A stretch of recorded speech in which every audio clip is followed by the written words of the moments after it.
శుభోదయం మిత్రులారా, వార్తా కథనంపై విశ్లేషణ కార్యక్రమం టీజీటీవీ మార్నింగ్ న్యూస్ కు స్వాగతం. నేను మీ జర్నలిస్ట్ సత్య.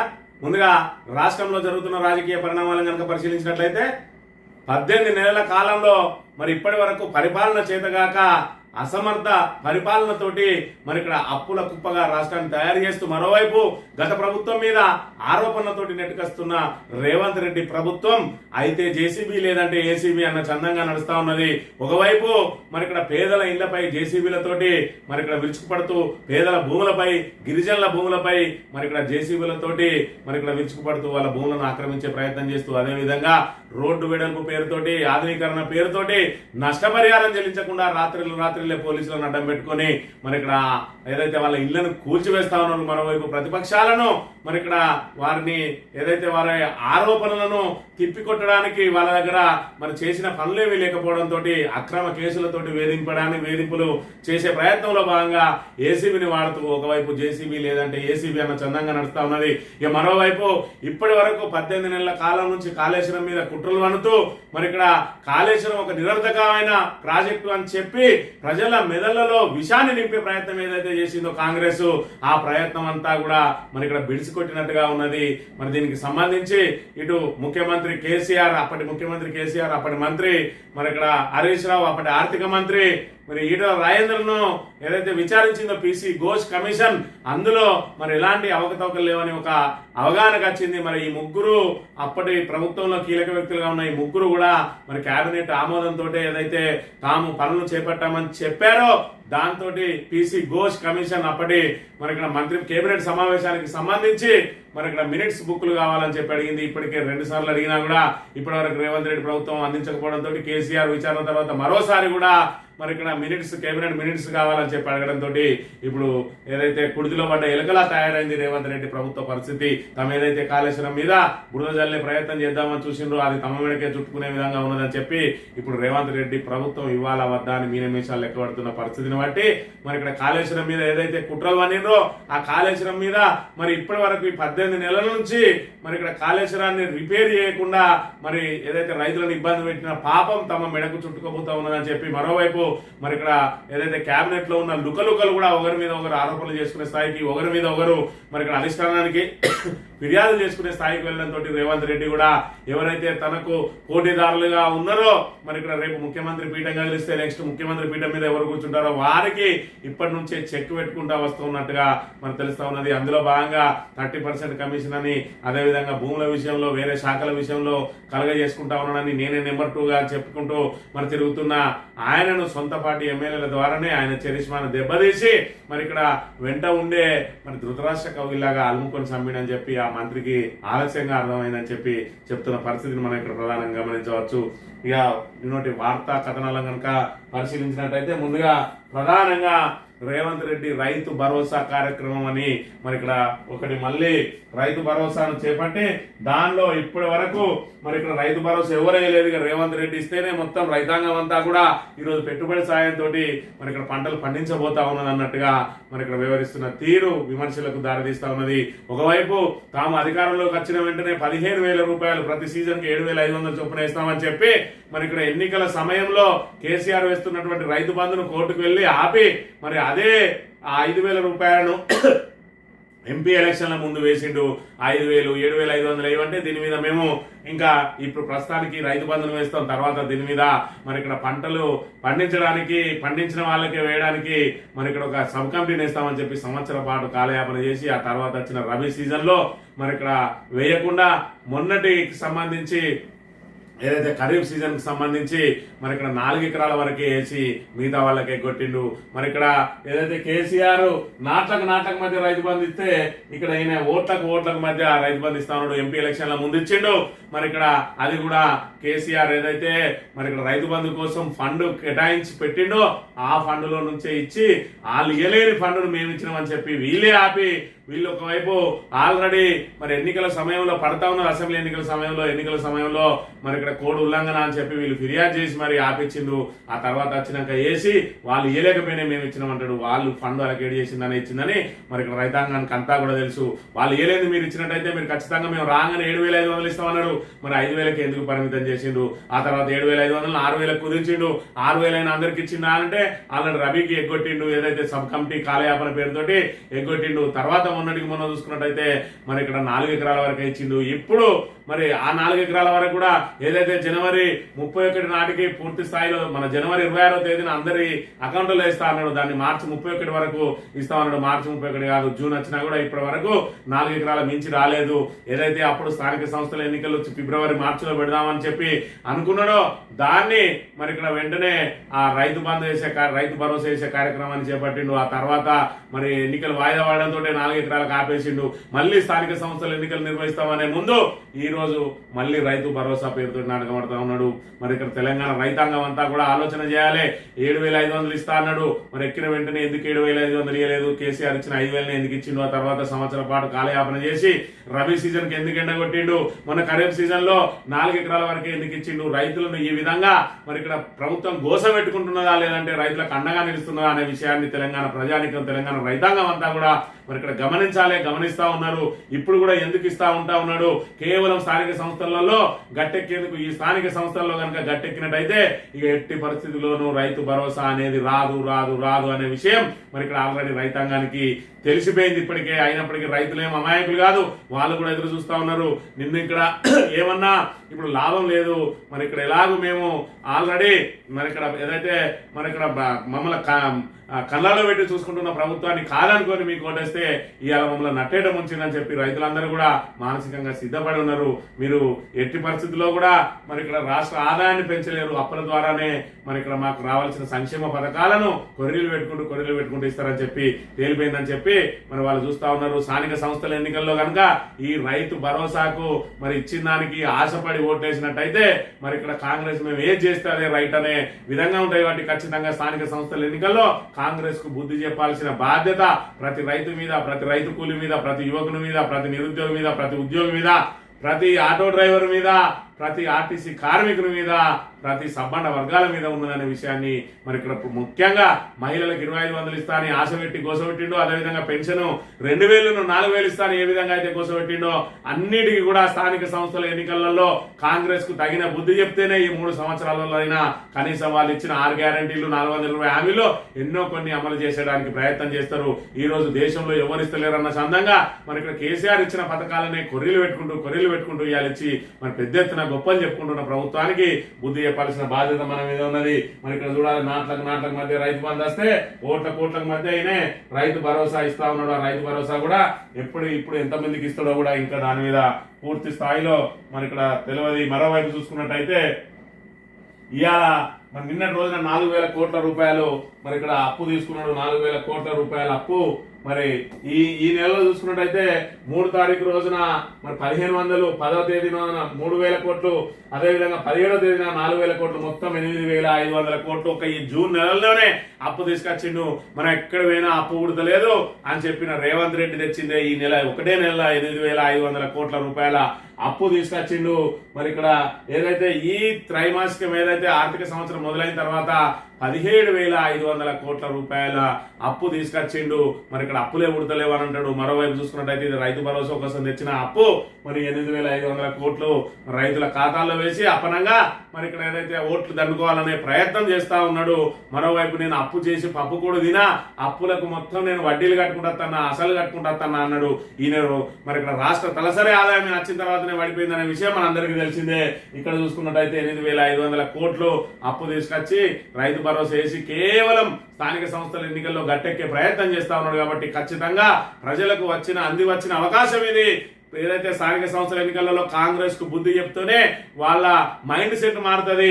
అప్పుడే వాళ్ళు ఏదైతే మరి ఇక్కడ హామీలు ఇచ్చిండ్రో మరి ఇతర ప్రయారిటీలకు పోకుండా ఖచ్చితంగా ముందు సంక్షేమ పథకాలను మరి ఇక్కడ సక్రమంగా అమలు చేసి ఆ తర్వాత ప్రయారిటీస్ అనేటివి వేరేటి ఇవ్వాలి. ఇవాళ చూసుకున్నట్టయితే మెగా కృష్ణారెడ్డి కానీ అదేవిధంగా మరి పొంగులేటి శ్రీనివాసరెడ్డికి సంబంధించిన కాంట్రాక్టర్ల బిల్లు మాత్రం వెంటనే మరి ఇక్కడ వెళ్ళిపోతా ఉన్నాయి. మరి ఇక్కడ ఏదైతే రైతులకు ఇవ్వాల్సిన రైతు భరోసా గానీ మరి ఇక్కడ రైతులకు కోసం కట్టాల్సిన కిస్తీ మరి ఇక్కడ రైతు బీమా గానీ ఎక్కడెక్కడ ఆగిపోతా ఉన్నాయి. మరి ఇక్కడ ముసలి వాళ్ళకి ఇస్తా అన్న పెన్షన్ 4,000 ఎప్పుడు అమలు చేస్తారని చెప్పి మరి ఇక్కడ అడిగితే అరణ్య రోదనే అవుతా ఉన్నది.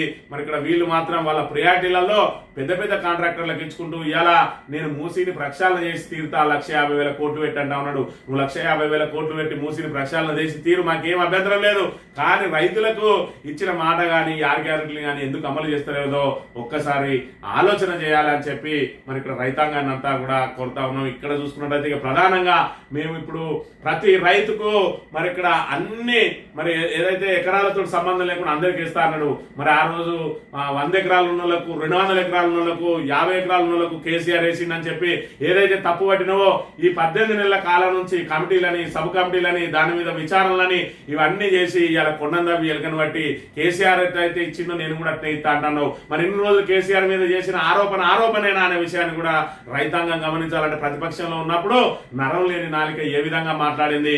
ఇవాళ చెట్లకు పుట్టులకు అన్నిటికీ మరి నువ్వేస్తావు. మరి ఇన్ని 18 నెలల కాలం నుంచి నువ్వు చేసిన స్క్రూట్నీ ఏది, ఇప్పటి వరకు మరి ఎంతమంది నువ్వు అనర్హులను తేల్చినావు, ఆ అనర్హుల లిస్ట్ ఏది, మళ్ళీ వచ్చి కేవలం మనం ఇచ్చేది ఉన్నదా సచ్చేది ఉన్నదా, కేవలం స్థానిక సంస్థల ఎన్నికలు గట్టెక్కాలి కాబట్టి అందరికీ పడేద్దాం. ఎందుకంటే ఓట్లు మనం డైరెక్ట్ కొనుగోలు చేసే కంటే ప్రభుత్వ సొమ్మునే అలాగేసి దాన్నే ఓట్లు కొనుగోలుగా మార్చుకుందామని చెప్పేది ప్రయత్నం చేస్తా ఉన్నాడో. ఇవాళ నువ్వు 5 ఎకరాలకు ఇస్తావా 10 ఎకరాలకు ఇస్తావా అనేది మరి ఇప్పటి వరకు దానికి కటాఫ్ లేదు. గతంలో చూసుకున్నట్టయితే మరి ఇక్కడ ఉద్యోగులకు ఇచ్చినావు, లక్షాధికారులకు ఇచ్చినావు, కోటేశ్వరులకు ఇచ్చినావు అని చెప్పాను. ఇవాళ నువ్వు ఎందుకు ఇస్తానో అందరికి ఇస్తా అని చెప్పి ఎందుకు ప్రకటిస్తానో ప్రజలు ఆలోచన చేసుకోవాలి. ఇది కేవలం ఓట్ల కోసం ఇచ్చే తాయిలో మాత్రమే. ఓట్ల తర్వాత మళ్ళీ 6 గ్యారంటీలు ఇస్తా, ఏ విధంగా అయితే అమలు చేస్తా అని మరి ఇక్కడ 100 రోజులు అమలు చేస్తా అని ఏ విధంగా అయితే మోసం చేసిందో ఇది కూడా మరో మోసమే అనే విషయాన్ని ఖచ్చితంగా గమనించాల్సిన అవసరం ఉన్నదనే విషయాన్ని కూడా మనం చూడాలి. ఇక్కడ చూసుకున్నట్లయితే 9 రోజులు 9,000 కోట్లట, ఆల్రెడీ 8,500 కోట్లను అప్పు తీసుకుని వచ్చిండు. కేవలం స్థానిక సంస్థలలో గట్టెక్కడానికి చేసే ప్రయత్నం మాత్రమే అనే విషయాన్ని మనం ఇక్కడ గమనించాలి. ఇక్కడ చూసుకున్నట్టయితే 4,000 కోట్ల రూపాయల అప్పుకు సంబంధించిన పత్రం మీద అనే విషయాన్ని కూడా మనం గమనించాలి. ఇగో ఈ తీరుగా మనలా ఏ విధంగా అన్యాయం చేస్తా ఉన్నది. ఇక్కడ చూసుకున్నట్టయితే మరి మనకు ఎంత రావాలి ఇప్పటికీ మరి ఏదైతే రబీ సీజన్ లో ఇచ్చినటువంటి దానిలో మరి ఇక్కడ 1,500 చొప్పున మరి బాకీ పడ్డాడు. అదే విధంగా తర్వాత 7,500 చొప్పున బాకీ పడ్డాడు. మొన్నటికి మొన్న చూసుకున్నట్టయితే 4 ఎకరాల వాళ్ళకి ఇచ్చింది, మరి మిగతా వాళ్ళకి ఎందుకు ఇవ్వలేదంటే వాళ్ళందరికీ బకాయి పడ్డాడు. ఇవాళ కొత్తగా వీళ్ళందరికీ ఇస్తే 4 ఎకరాల పైన మరి ఇక్కడ మొన్నటి ఏదైతే ఖరీఫ్ సీజన్ లో 4 ఎకరాల పైన వాళ్ళకు ఇస్తారా లేదా అంటే మరి ఇక్కడ 9,000 కోట్లతో ఇచ్చే అవకాశం లేదు. ఎందుకంటే 1,49,00,000 మంది మరి ఇక్కడ 1,49,00,000 ఎకరాలకు ఇస్తాను అని అంటే 9,000 కోట్లు దానికే సరిపోద్ది. కాబట్టి అంటే మరి ఇక్కడ ఏదైతే ఆ ఖరీఫ్ కు సంబంధించి మన రబీకి సంబంధించి వాళ్ళని కూడా ఎగ్గొట్టిండు. వాళ్ళని 4 ఎకరాల పైలకు మళ్ళీ ఇప్పుడు మేము రైతులకు అండగా ఉంటాను అన్నాడు. కాబట్టి మరి ఇది కేవలం ఎన్నికల తాయిలమే అని దీని ద్వారా తేడతెల్లమైన విషయాన్ని కూడా ప్రజలు మరొకసారి మననం చేసుకోవాలి. ఖచ్చితంగా ఇది ఎన్నికల తాయిలమే. ఈ ఎన్నికల్లో కాంగ్రెస్ కు బుద్ధి చెప్పకపోతే ఖచ్చితంగా మరి ఇక్కడ ఎన్నిసార్లైనా మేము మోసం చేయగలుగుతామని చెప్పి కాంగ్రెస్ మరి ఇక్కడ పటిష్టంగా ఖచ్చితంగా మేము తెలంగాణ ప్రజలను ఏ రకంగానైనా ఓట్ల కోసం బురిడి కొట్టించగలం అని చెప్పి మరి ఇక్కడ నిరూపించినట్టయితే అనే విషయాన్ని మరి ఇక్కడ తెలంగాణలోని ముఖ్యంగా రైతాంగం ఆలోచన చేయాలని చెప్పి మరి విజ్ఞప్తి చేస్తా ఉన్నాం. ముందుగా నమస్తే తెలంగాణ వార్తలను కనుక పరిశీలించినట్లయితే ఇక్కడ చూసుకున్నట్టయితే మరి ఇక్కడ జేసీబీలతోటి ఏ విధంగా మరి ఇక్కడ గిరిజన రైతులపైకి జేసీబీలు ఏ విధంగా అవుతున్నాయో కూడా చూడొచ్చు. తాత ముత్తాతల నుంచి పోటు చేసుకుంటూ బతుకుతున్న గిరిజన రైతుల భూములు అటవీ శాఖ బుల్డోజర్లు తెచ్చిపెట్టాయి. మహబూబాద్ జిల్లా ఇనుగుర్తి మండలం పాతతండ పరిధిలోని భూముల్లో ట్రెంచ్ తీసేందుకు అటవీ అధికారులు మంగళవారం ప్రయత్నించగా గిరిజనం తిరగబడింది. గత కేసీఆర్ ప్రభుత్వం తమకు హక్కు పత్రాలు ఇచ్చిన భూముల్లో ప్రశాంతంగా సాగు చేసుకుంటుంటే అటవీ అధికారులు దౌర్జన్యంగా వచ్చి ట్రెంచ్ తీస్తున్నారని ఓ గిరిజన మహిళా రైతు జేసీబీకి అడ్డం పడి తన ఆక్రోశాన్ని వెలగక్కింది. ఇక్కడ చూసుకున్నట్టయితే మహబూబాద్ జిల్లా మొన్నటి మనం చూసుకున్నట్టయితే ములుగు జిల్లాలో గుడిసెలు వేసుకున్న వాళ్ళందరికీ మరి ఇక్కడ మేము అందరికీ ఇందిరమ్మ ఇల్లు ఇస్తాం, గుడిసెలు లేని మరి ఇక్కడ రాష్ట్రంగా తయారు చేస్తామని చెప్పి గొప్పలు చెప్పుకుంటున్నా మరి ఇక్కడ ప్రభుత్వంలో ఏదైతే గిరిజనుల తరపున మంత్రిగా ఉన్నటువంటి సీతక్క సొంత నియోజకవర్గంలోని గిరిజనుల మీదకి మరి ఇక్కడ బుల్డోజర్లు పడతా ఉంటే కనీసం వాటిని ఆఫ్ చేయలే వాళ్ళందరికీ మరి ఇక్కడ పక్క స్థలాలు చూపించి ఇందిరమ్మ ఇల్లు ఇచ్చి లేదంటే డబుల్ బెడ్రూమ్లు ఇచ్చి వాళ్ళని ఖాళీ చేయించాల్సి ఉండగా వాళ్ళ మీద దౌర్జన్యంగా ఏ విధంగా అయితే మరి ఇక్కడ వాళ్ళ గుడిసెలను కూల్చడానికి ప్రయత్నం చేసిందో వాళ్ళందరూ తిరగబడితే సుమారు 11 మంది గిరిజనుల మీద కేసులు పెట్టిరు, నాన్ బెయిలబుల్ కేసులు. ఇవాళ చూసుకున్నట్టయితే ఏదైతే ఆల్రెడీ గత ప్రభుత్వం పోడు భూములకు పట్టాలు ఇచ్చిందో ఆ పోడు భూముల పట్టాల లోపల మరి పట్టాలను కూడా ఆక్రమించుకునే ప్రయత్నం చేస్తా ఉన్నది ఇక్కడ అటవీ శాఖ. మరి గిరిజన మంత్రిగా ఉన్న సీతక్క గాని ప్రజాప్రభుత్వం అని చెప్పుకునే రేవంత్ రెడ్డి ప్రభుత్వం మంత్రులు మహబూబాద్ కు సంబంధించిన ఎమ్మెల్యేలు ఎక్కడ పోయిందనే విషయాన్ని కూడా మనం ఇక్కడ చూడాలి. ఇది ఒక రకమైన మరి ఏదైతే కక్ష సాధింపు అంటారా దీన్ని, లేదంటే ప్రజల మీద బుల్డోజర్ రాజ్యం అంటారా ఇక్కడ చూడాలి.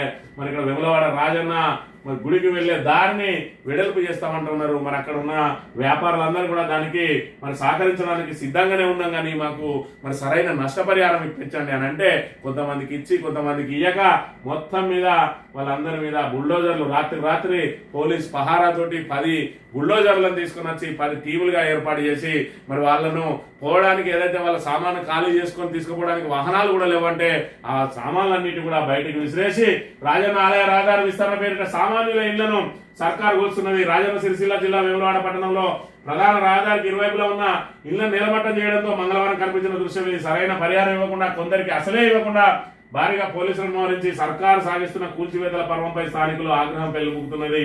ఆగ్రహం పెళ్లిబుకుతే ఏం లాభం?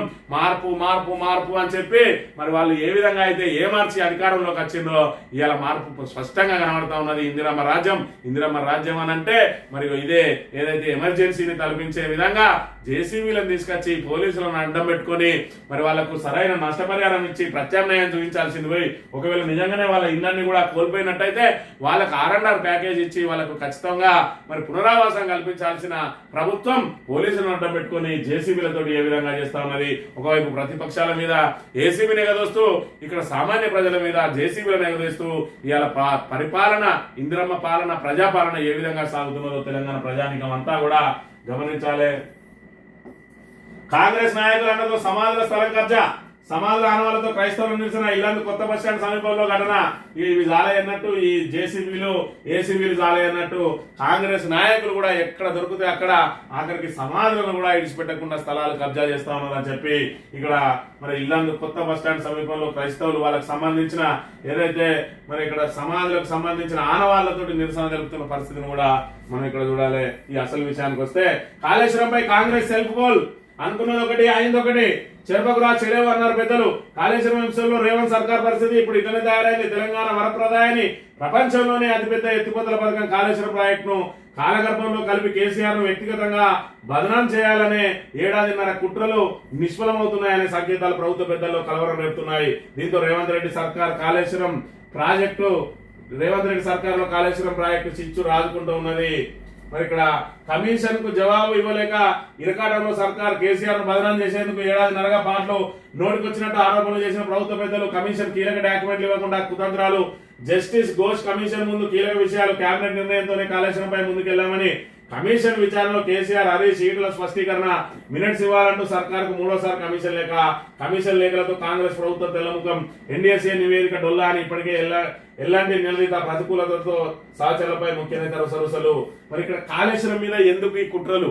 ఫస్ట్ ఆఫ్ ఆల్ మొత్తానికి గోదావరి మీద మరి ఇక్కడ మనకు స్వతంత్రం వచ్చినప్పటి నుంచి కూడా మరి గోదావరి మీద ఒక్క ప్రాజెక్టును కూడా వీళ్ళు కట్టలేకపోయిండ్రు. మరి ఎందుకు కట్టలేదు ఆంధ్ర పాలకులు అంటే గోదావరి నీటిని మనకు కనుక ప్రాజెక్టులు కట్టినట్టయితే మరి వాళ్లకు పంటలు మనకంటే ముందే ఉంటాయి కాబట్టి మనం వర్షాధారంగా మనం వేసుకుంటా ఉంటాం. వాళ్ళు గోదావరి నీటి ద్వారానే వాళ్ళు పంటలు ముందు పలకరించి విస్తరించక ముందే వాళ్ళు పంటలు మొదలు పెట్టుకోవాలి కాబట్టి మరి గోదావరి నీళ్ళను కనుక మనం ఆపినట్టు అయి ఉంటే వాళ్ళకి ఇబ్బంది అవుతుంది అని చెప్పి ఒక్క ప్రాజెక్టును కూడా కట్టకుండా నిర్వీర్యం చేస్తే మనం మరి ఏదైతే మరి ఇక్కడ ఆత్మగౌరవ నినాదంతో నిధులు నీళ్లు నియామకాలని మరి ఇక్కడ వాటినే ప్రాతిపదికగా పెట్టుకుని ఏదైతే మనం తెలంగాణ తెచ్చుకున్నామో అందులో భాగంగా మరి నిధులు అంటే తెలంగాణ ఏర్పడిన తర్వాత మన నిధులు మనకే ఉన్నాయి.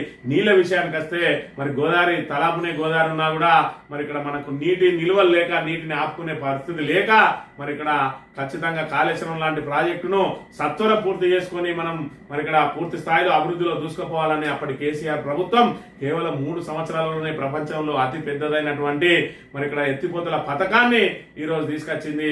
మరి ఇక్కడ అద్భుతంగా నిలబెట్టింది కాళేశ్వరం ప్రాజెక్టును. అందులో ఒక పిల్లర్ గుంగితే మరి ఇక్కడ ఏదైతే తెలంగాణకు వరప్రదాయంగా ఉన్నటువంటి కాళేశ్వరం ప్రాజెక్టు ఉన్నన్ని రోజులు బీఆర్ఎస్ మరి ఇక్కడ ఆ పేరంతా బీఆర్ఎస్ కే వస్తుందని చెప్పి ఇవాళ దాని మీద కుట్రలు మరి ఇక్కడ కేంద్రంలో ఉన్న బీజేపీ సహకారంతో ఇలా కాళేశ్వరాన్ని నిర్వీర్యం చేసేదానికి ప్రయత్నం చేసింది. అంటే రాజకీయాల కోసం మరి ఇక్కడ రైతుల ప్రజల మరి ఇక్కడ ఏదైతే సౌకర్యాలను కూడా ఫనంగా పెట్టడానికి 2 జాతీయ పార్టీలు వెనకాడలేదు అని అంటే పరిస్థితిని మనం ఇక్కడ చూడాలి.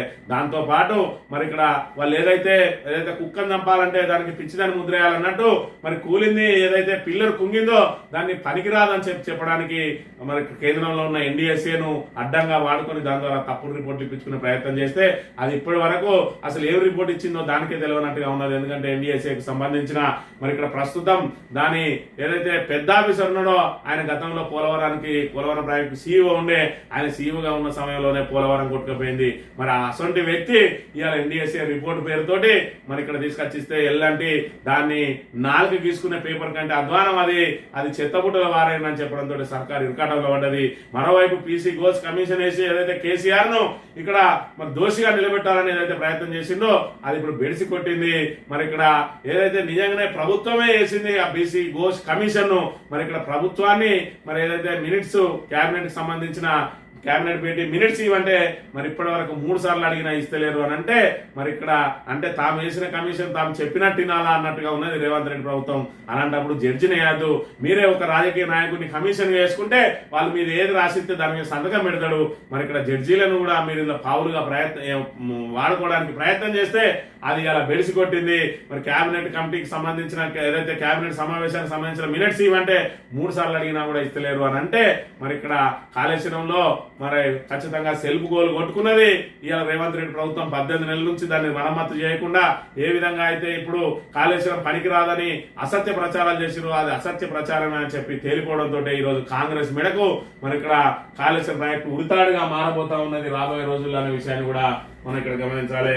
ఇక టీపీసీసీ చీఫ్ కేటీఆర్ లీగల్ నోటీసులు, ఫోన్ ట్యాపింగ్ పేరిట దిగజాడు వ్యాఖ్యలు, సిగ్గుచేటు బీఆర్ఎస్ నేతలను బదనాం చేస్తే చట్టపరమైన చర్యలు, బేషరతుగా క్షమాపణ చెప్పకుంటే కోర్టుకు లాగుతా.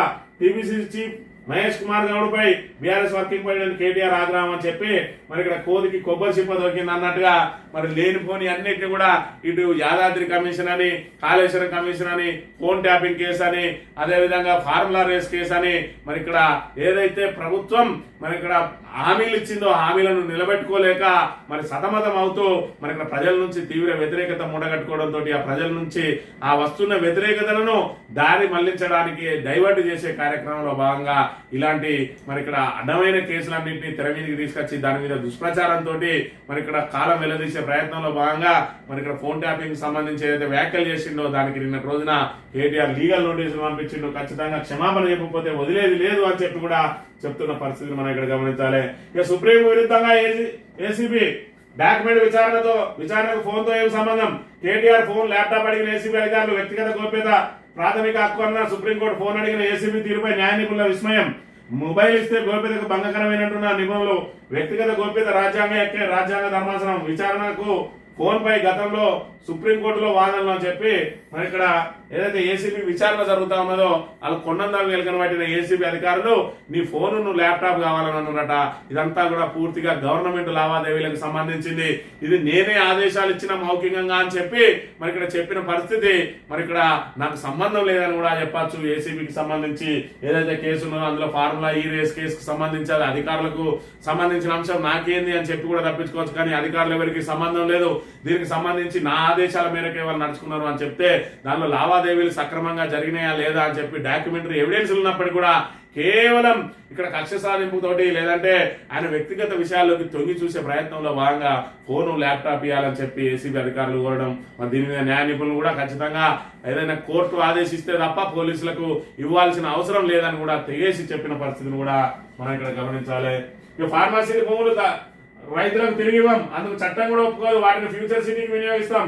ఇబ్రహీంపట్నం ఎమ్మెల్యే మల్రెడ్డి రంగారెడ్డి వెళ్ళారట. ఆయన చూసుకున్నట్టయితే ఏదైతే ఫార్మాసిటీ భూములకు సంబంధించి వాటిని మరి ఇక్కడ రైతులకే ఇవ్వాలని కాంగ్రెస్ అప్పుడు పోరాటం చేసింది. ఫార్మాసిటీలో 14,000 ఎకరాలను మరి అప్పటి ప్రభుత్వం సేకరించి మరి గ్రీన్ ఫార్మా పేరుతోటి ఏదైతే కాలుష్యాలను వెదజల్లని మరి ఇక్కడ ఫార్మా రంగాన్ని తీసుకురావడానికి ఏదైతే ప్రయత్నం చేసిందో ఆ భూములను మరి ఇక్కడ ఆ ఫార్మాసిటీని రద్దు చేసి మరి ఇక్కడ మేము రాగానే ఫార్మాసిటీని రద్దు చేసి వాటన్నింటిని కూడా భూములను తిరిగి ఇచ్చేస్తాం రైతులకు అన్నారు.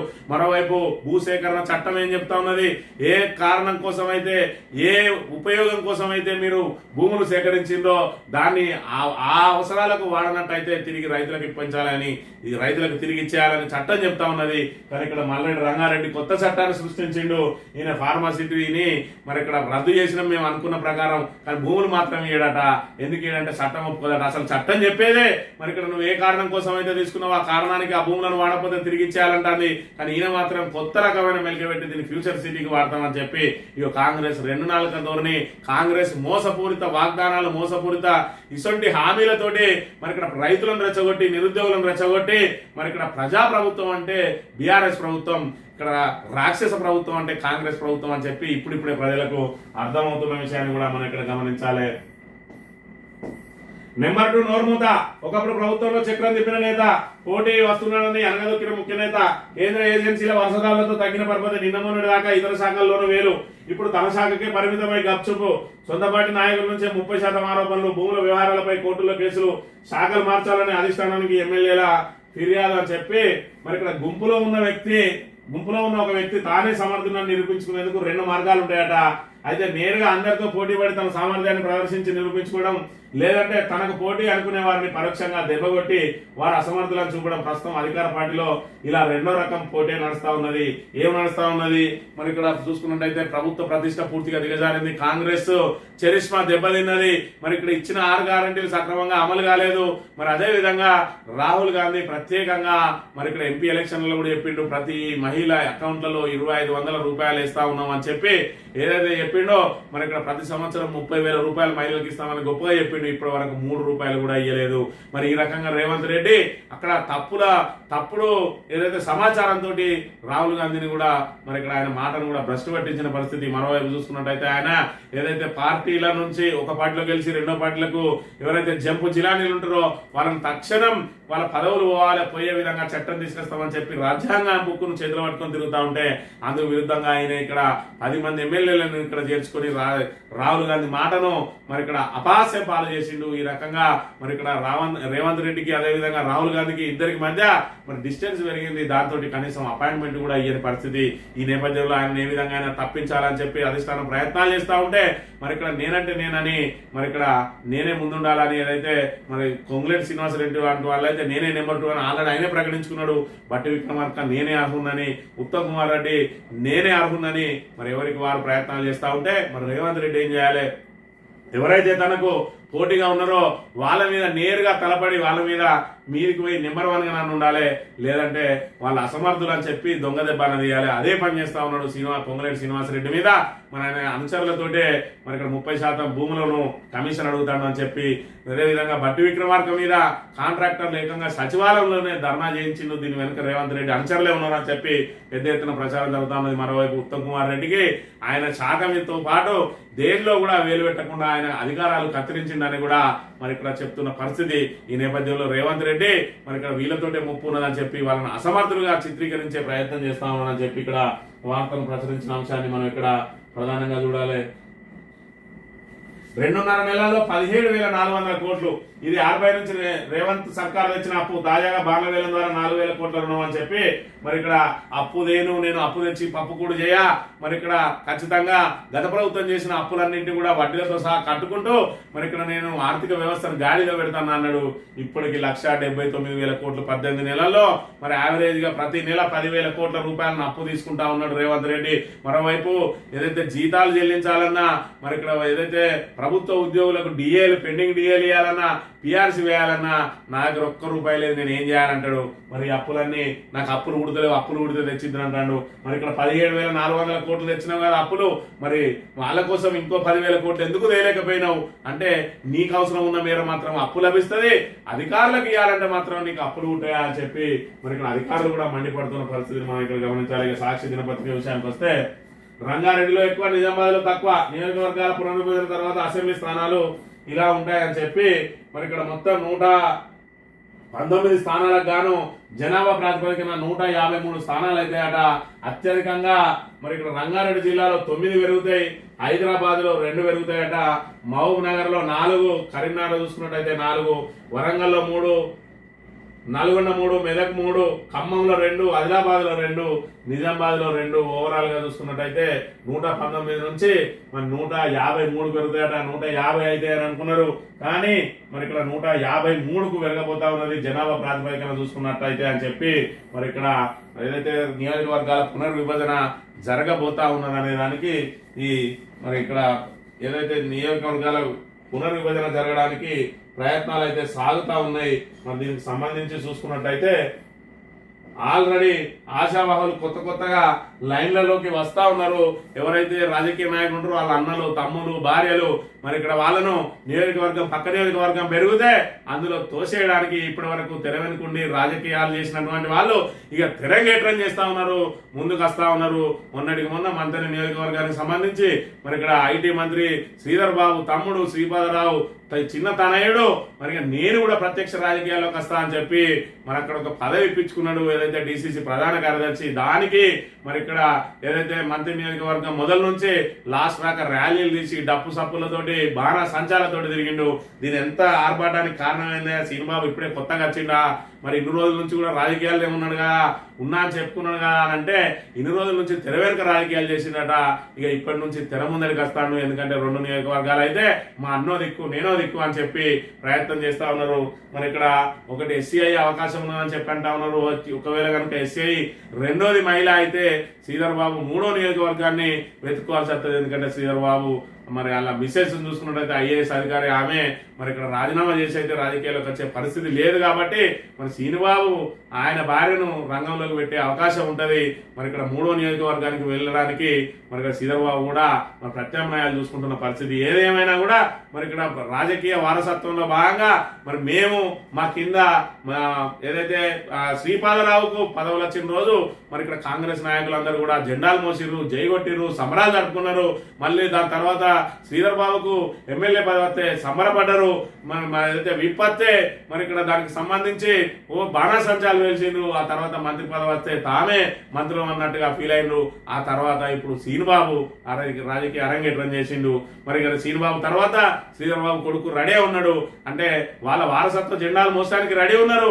కానీ ఇక్కడికి సంబంధించి కాంగ్రెస్ నాయకులు ఒక్కరికి కూడా పదవి అనుభవించడానికి మరి ఇక్కడ వాళ్ళకు అర్హత లేదా, మరి నీ కుటుంబానికి మోసుకుంటున్నాయి పల్లకీలు మోసుకుంటే తిరుగువన్నావా అని చెప్పి ఏదైతే మంత్రి నియోజకవర్గ బీఆర్ఎస్ ఇన్ఛార్జ్ పుట్టా మధు గారు ప్రశ్నించారో దానికి బానిసలు మేము, మా కట్టప్ప లాంటి వాళ్ళు, మా బతుకులే మేము బానిస బతుకు బతకడానికి పుట్టినాం, మా గురించి నువ్వెవరు ప్రశ్నించడానికి, మాకులేం బాధ నీకెందుకు అని అంటా ఉన్నారు. కొంతమంది అయితే మాకు పదవులు అవసరం లేదు, మాకేం అవసరం లేదు, మమ్మల్ని పల్లెకి మోయనితే చాలు, ఆ పల్లెకి మోసేదాల్లో మమ్మల్ని కొంచెం ముందు నిలబెట్టిండి అనుకో మేము ఆనందంగా పల్లెకి మోస్తాం అని చెప్పి ఇంకా మేము బానిసత్వంలోనే మగ్గుతున్నటువంటి ఇటువంటి బానిసలు మరి ఇక్కడ ఇంకా ఏదైతే మరి మీకు ఇన్ని మీ కుటుంబంలో మీ నాన్న నుంచి మొదలు ఉంటే మీ కొడుకు రాక మీకు పదవులన్నిటి కోసం మేము ఏదైతే మా భుజాలు కాయలరిగేలా మిమ్మల్ని మోస్తా ఉన్నాం, మరి మాకెందుకు పదవులను వంచడం అని అడిగే ధైర్యం ఏ ఒక్క కాంగ్రెస్ నాయకునికి కూడా లేదు. మరి ఇప్పటి వరకు రాష్ట్ర వ్యాప్తంగా సంబంధించి అన్ని మరి నామినేటెడ్ పదవులు భర్తీ అయినాయి. మరి ఇప్పటి వరకు మంత్రిలో ఎందుకు నామినేటెడ్ పదవులు భర్తీ అయితే లేవు అంటే ఒక్క బానిస కుక్క కూడా మరి దాన్ని ప్రశ్నించడానికి ముందుకు రాదు. ఇదే ఎందుకు చేస్తలేవాలంటే నీకేంది అని చెప్పి మాత్రం ఎదురుదాడి చేయడానికి సిద్ధంగా ఉన్నారు. ఇక్కడ ఎస్సీ ఎస్టీ బీసీలు అందరూ కూడా బానిసత్వం వైపే మొగ్గు చూపుతా ఉన్నారు. బానిసత్వానికే అలవాటు పడి ఉన్నారు. ఆ కుటుంబం అంతా కూడా బానిసలుగా తయారు చేసుకొని తమ కాళ్ళ కింద కుక్కల్లాగా మరి వాళ్ళను చూస్తా ఉన్న పరిస్థితి ఇవాళ చూసుకున్నట్టయితే మంత్రి నియోజకవర్గంలో మరి ఇక్కడ పార్టీ పరంగా ఒక పదవి అనుభవించడానికి మరి ఇక్కడ జనరల్ సెక్రటరీగా మరి ఇక్కడ ఏదైతే వాళ్ళ తమ్ముని నియమించుకున్న పక్క నియోజకవర్గాన్ని చూసుకున్నట్టయితే ఈర్ల కొమరయ్య అనే బీసీ వ్యక్తికి ఇచ్చిండ్రు. ఒక్క బీసీకి ఇక్కడ ఇచ్చే అవకాశం లేదా?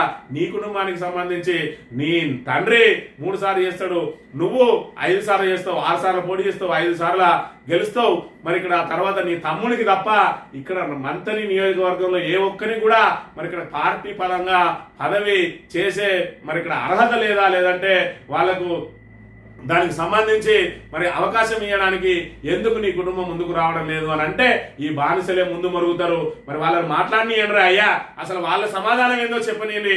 ఎప్పుడు కూడా మరి ఆయన నోటి నుంచి ఒక మాట కూడా రాదు. కింద ఉన్న ఈ బానిస కుక్కలే మరుగుతా ఉంటాయి.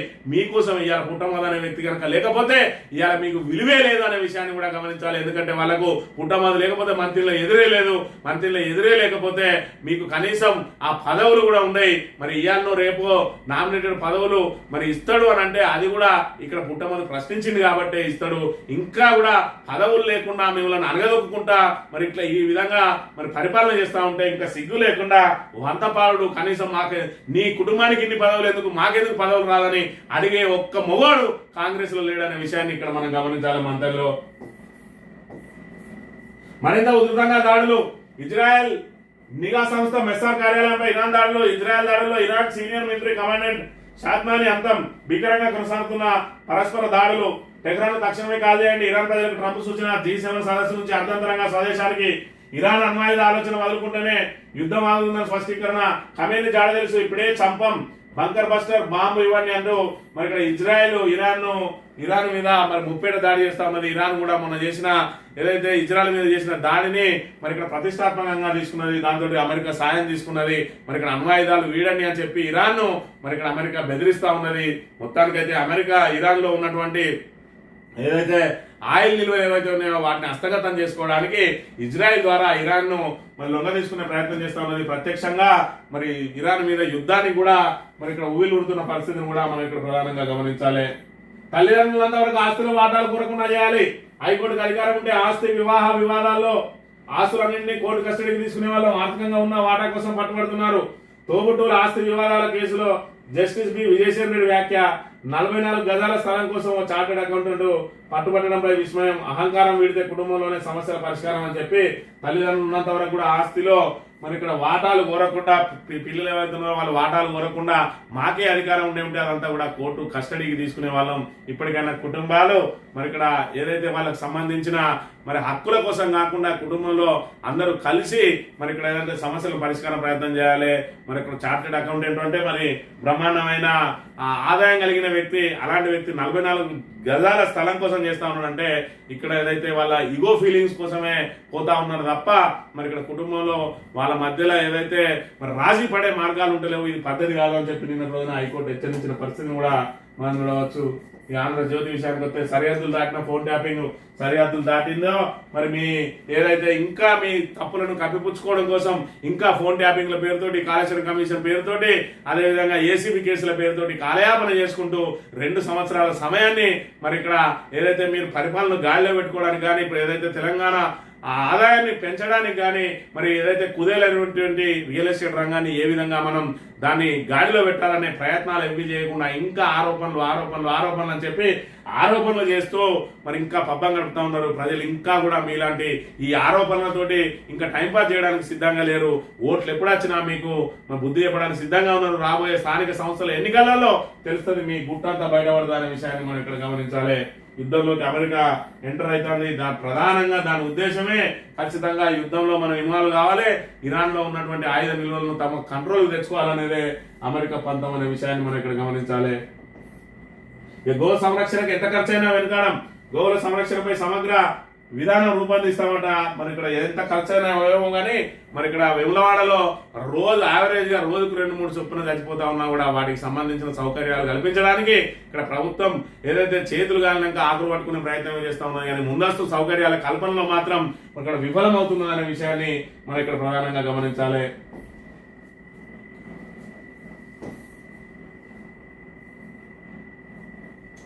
కొత్త రైతులకు భరోసా జూన్ 5 లోపు రిజిస్ట్రేషన్ అయి ఉంటే చాలు. ఏఓలకు ధ్రువపత్రాలు ఇస్తే ఫోటోలు నమోదు ఈ నెల 20వ తేదీ వరకు గడువు. కొత్త రైతులకు ఇస్తారు, మరి ఇక్కడ ఏదైతే ఆ గుట్టలకు ఇస్తారు, పుట్టలకు ఇస్తారు, రియల్ ఎస్టేట్ కి ఇస్తారు, అన్ని భూములకు కూడా ఇస్తారు. మరి ఇక్కడ మనం గతంలో చెప్పినాం కదా, మరి ఏదైతే సాగు చేసే భూములకు వేయాలి, దీనికి కట్ ఆఫ్ ఉండాలి, 5 ఎకరాల వరకు 10 ఎకరాల వరకు దీన్ని వేయాలి, దీని మీద మేము ఖచ్చితంగా ఒక నిర్ణయం తీసుకుంటామని చెప్పి మరి కేబినెట్ కమిటీ చేసిరు. ఏది ఆ ఉప కమిటీ ఏం చేసింది, కేబినెట్ ఉపసంఘం మంత్రివర్గ ఉపసంఘం ఏం చేసింది, 3 మంత్రులు వేసిర్రు.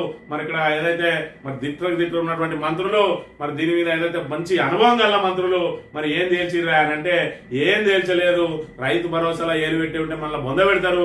ఇప్పటికే మనం తీసుకొచ్చి వాళ్ళకు ఏదైతే మనం డబ్బులు ఖచ్చితంగా ఇయ్యలేకపోతున్నాం అని వాళ్ళు గుర్రుగా ఉన్నారు కాబట్టి మరి ఎలక్షన్ల సమయంలో ఇయ్యకపోతే ఖచ్చితంగా మనకు డిపాజిట్లు కూడా రాకుండా పోతాయి. కాబట్టి మరి ఇక్కడ ఎన్నికల సమయంలో అందరికి వేసేద్దాం, తర్వాత మనం ఇచ్చేది లేదు సచ్చేది లేదన్నారు కాబట్టి ఇప్పుడు కొత్త రైతులకు కూడా ఇవ్వాలి. ఎందుకంటే ఈ ఒక్కసారికే మళ్ళీ ఇచ్చేది లేదు కాబట్టి ఆ కొత్త రైతులను కూడా లైన్ లో పెట్టి వాళ్ళందరితో కూడా మరి ఇక్కడ ఏఈఓల దగ్గరికి తోలి అప్లికేషన్ చేసుకోమని చెప్పి అందరి దృష్టిని మరి ఇక్కడ మా భూములు ఉంటే డబ్బులు వస్తాయి అని చెప్పి వీళ్ళు ఈ దృష్టిలో ఈ మైండ్ సెట్ లో ఉండగానే ఓట్ల నుంచి బయటపడే ప్రయత్నం చేస్తా ఉన్నది కాంగ్రెస్ ప్రభుత్వం అనే విషయాన్ని కూడా మనం గమనించాలి.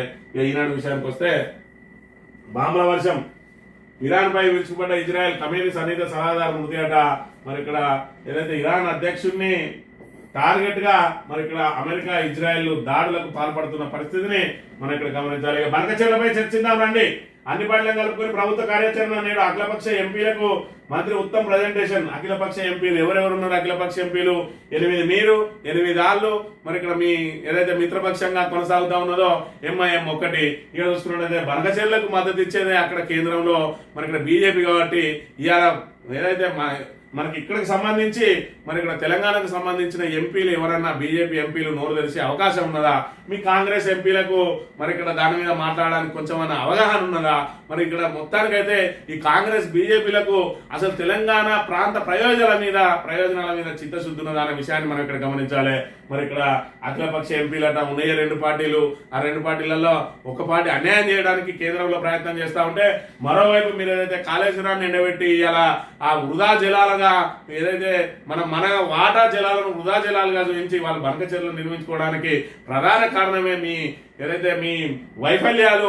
మరి అదేవిధంగా మీ కాళేశ్వరం మీద కుట్రలే వేయాలి అక్కడ బనకచెర్ల ప్రాజెక్టు నిర్మాణం జరుపుకోవడానికి ఇక్కడ ప్రధాన కారణం అనే విషయాన్ని ముందుగా మీరు గమనించాలి. దాని ద్వారానే మరి ఇక్కడ ఇవాళ మనకు తెలంగాణకు పూర్తిగా అన్యాయం జరగబోతా ఉన్నది. మరి గతంలో చూసుకున్నట్టయితే ఉమ్మడి ఆంధ్రప్రదేశ్ లో అత్యధికంగా మరి ఇక్కడ అత్యధిక కాలం పరిపాలించింది మరి కాంగ్రెస్ పార్టీ. ఆ కాంగ్రెస్ పార్టీ ద్వారానే ఈరోజు తెలంగాణకు పూర్తి స్థాయిలో అన్యాయం జరిగింది. ఇవాళ మనం కాంగ్రెస్ పార్టీ తోటే కొట్లాడి కాంగ్రెస్ ను బొందబెట్టి మనం తెలంగాణను తెచ్చుకుంటే ఆ విషయం అంతా మర్చిపోయి సుభిక్షమైన తెలంగాణ పరిపాలనలో మరి ఇక్కడ కాంగ్రెస్ పెట్టిన ఆశలను మరి ఇక్కడ వాళ్ళు చేసిన అన్యాయాలు మర్చిపోయినాం, వాళ్ళు చేసిన ఇబ్బందులు మర్చిపోయినాం. ఈరోజు మనం మరి ఇక్కడ తిండి కేడ్చినాం, బట్ట కేడ్చినాం, మరి ఇక్కడ తాగునీటి కేడ్చినాం అనే విషయాలన్నీ కూడా మర్చిపోయినాం. దానికి ప్రధాన కారణం మరి ఇక్కడ కాంగ్రెసే తెలంగాణకు ప్రధాన శత్రువు అనే విషయాన్ని మర్చిపోయినాం. వాళ్ళే మనకు ఏదైతే ఫ్రీ పథకాలతోటి మరి ఇక్కడ ఏదైతే బ్రహ్మాండమైన సంక్షేమ పథకాలు మరి ఇక్కడ మనకు అమలవుతా ఉంటే వాటికి రెట్టింపిస్తా అంటే ఆశపడి ఈరోజు గోసపడతా ఉన్నాం. ఇలా కాంగ్రెస్ అధికారంలోకి వస్తే ఏ విధంగా ఉంటుందో మరి ఇక్కడ ఆంధ్ర వాళ్ళు ఆ రోజు చెప్పారు తెలంగాణ వాళ్ళకు పరిపాలన చేత కాదు అని.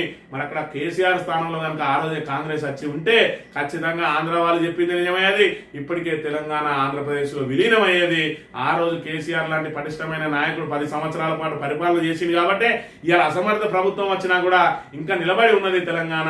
ఆ రోజే తెలంగాణ వాళ్ళ చేతిలో పెట్టినట్టు అయ్యంటే మొత్తం దివాలా తీసి ఈ రోజు అడక తినే పరిస్థితి వచ్చేది. మరి ఈ 5 సంవత్సరాల్లో కూడా పూర్తి స్థాయిలో తెలంగాణ ఏ విధంగా తిరోగమనంలో పోతా ఉన్నది.